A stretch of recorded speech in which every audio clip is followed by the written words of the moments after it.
Where's Sleepy Joe? He's sleeping, that's where. It's like a riddle for... Once upon a time in history, Trump managed to crack a joke and came up with the nickname Sleepy Joe for Biden. It came after a series of videos showing Biden sometimes dozing off during important meetings and TV interviews. And okay, back then, it was kind of funny. Trump often mocked his opponent Biden, calling him Sleepy Joe throughout the 2020 presidential campaign. But you know how it is with jokes. If you repeat them a million times, they stop being funny and start getting pathetic. Today, let's chat about that pathetic joke and the millions of other pathetic things Trump has done lately. Does is he poses a question, where's Sleepy Joe? And then we have to go through a process, like what does he mean, where's Sleepy Joe? We saw the president yesterday. Is he missing now? Why is he asking this? I thought it was Hunter he was always where'sing for, not Sleepy Joe. It's the question, and the answer is, he's sleeping, that's where. Trump came up with this joke for the first time in April 2019 when he wrote on Twitter, "Welcome to the race, Sleepy Joe." Back then, many people appreciated the irony because they didn't know how Trump would turn out in 2024. At that time, Biden also had a little more patience with Trump and thought arguing with him made some sense. In his response to that tweet, he called Trump a clown. And you'd think that would be the end of it all, but here we are 5 years later, still talking about the same old joke. So this at 4:55 a.m. when everyone is sleeping, huh? Even the guy who makes the donuts is sleeping. It's called projection. He's embarrassed that he's the one who keeps falling asleep, so he projects it on... This is getting really silly, and we have no idea why Trump keeps on with this unfunny joke. During the 2020 campaign, Trump realized that the nickname Sleepy wasn't really hitting hard and wasn't exactly dissuading people from voting for Biden. So he tried coming up with other nicknames like Swampy Joe or Creepy Joe. In one tweet, Trump gave Biden another pejorative nickname, Corrupt Joe. So Trump tried different nicknames, but each one was just more pathetic than the last. Ted, we call him Lion Ted. Lion Ted. Pocahontas. Is that what we said? Elizabeth Warren. Get at little Marco and I say, man, there's something happening with him. And he's like melting.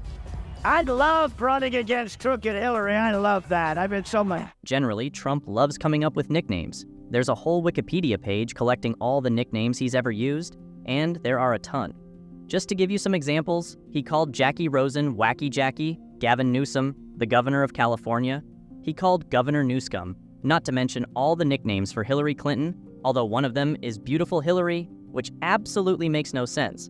But it also makes no sense for Trump to keep using the Sleepy Joe joke when more people now associate him with sleeping in court than Biden, maybe because Biden isn't the one on trial. But, as it turns out, Trump sleeping in court isn't just a joke. It's causing a lot of real problems. Some even said that Trump's legal team gave him calming meds to avoid embarrassment during the trial. And we don't know what the truth is, whether Trump just stays up too late on Truth Social, or if he's taking something to calm down, but he keeps nodding off, and it's starting to annoy Judge Merchant. So they had to come up with some way to deal with it. I would say they've tried a number of different devices to keep Trump awake. Actually, in response, or what appears to be in response to collective press corps observations. So, for example, when there are sidebars, an attorney doesn't leave his side anymore because leaving him alone, leaving him to potentially sleep. Many people have also spotted a pretty sweet business opportunity in Trump dozing off in court. And we reckon it won't be long before there are entire lines of wake-up supplements, energy-boosting drinks and whatnot, all with Trump's logo slapped on them. Who knows? The guy used to sell Bibles, so it's not far-fetched to think he could be selling coffee or even have his own drink at Starbucks. But I guess nobody expected it to go this far, and we're about to show you something you might not believe. She is a Grammy winner and a multi-platinum selling artist. I know. Ow! I love her too. Her new deluxe album, Scarlet 2 Claude, is out now. Doja Cat is here. Scarlet 2. The Tonight Show host Jimmy Fallon came up with a shocking idea to stop the former president from dozing off during his hush money trial. It's called the Trump shock collar, and according to the rest of the ad, it works wonders. You set it to low. Saudi Arabia and Russia. Will we be too... Or high. The Trump shock collar. Stay. If the only problem in court was Trump nodding off, I think we could all somehow deal with it because, well, it's Trump, and we could expect something worse. But the thing is, it's not just about sleeping. During these naps, Trump also farts. And that's where the bigger problem comes in. Ben Meiselas, who's not shy about criticizing Trump, posted a TikTok video that got everyone talking. He mentioned some credible sources claiming Trump was farting in court. When do you think the insane-o-meter has topped out? Donald Trump adds farting to his list of atrocities. This is, I mean, we're in uncharted territory here. Then Meiselas spilled the beans, saying it wasn't just the noise that gave it away, but the smell too, making the whole situation even more disgusting. And it's not like it happened just once accidentally, which we could maybe forgive, but apparently it happened multiple times. The stench was reportedly so bad that his lawyers were struggling to keep it together. And that it's very stinky around him. It's a putrid odor in the courtroom, and that Trump's lawyers are like repulsed by the scent and the smell. And of course, this whole situation is so absurd, but also hilarious, that it seems like everyone has talked about it already. And Jimmy Kimmel couldn't resist poking fun at the situation, could he? I mean, it's the kind of thing that's just begging for a good comedic jab. There was no trial today, no Stormy Daniels trial. They take Wednesdays off to air the place out, which means Trump was free to fart on voters in Wisconsin and Michigan today. Lately, Trump's been talking a lot about how he can't campaign properly because he's stuck in court all day. He's been saying that when he finally gets a break and can host a rally, he'll make the most of it. But surprise, surprise. Instead of using his time wisely, he just kept spouting nonsense at his Wednesday rally, like always. For instance, he thought it was super important to talk about vegan food for a whole hour straight. Today by Shanna Gray, who owns a vegan restaurant, supposed to be really good. I'm not into the vegan stuff, I must say, but I'm going to have to try this. We're going to come and try that vegan food. I don't know if I'm going to like it. You get ready for me. Maybe you can convince me with that vegan food, okay?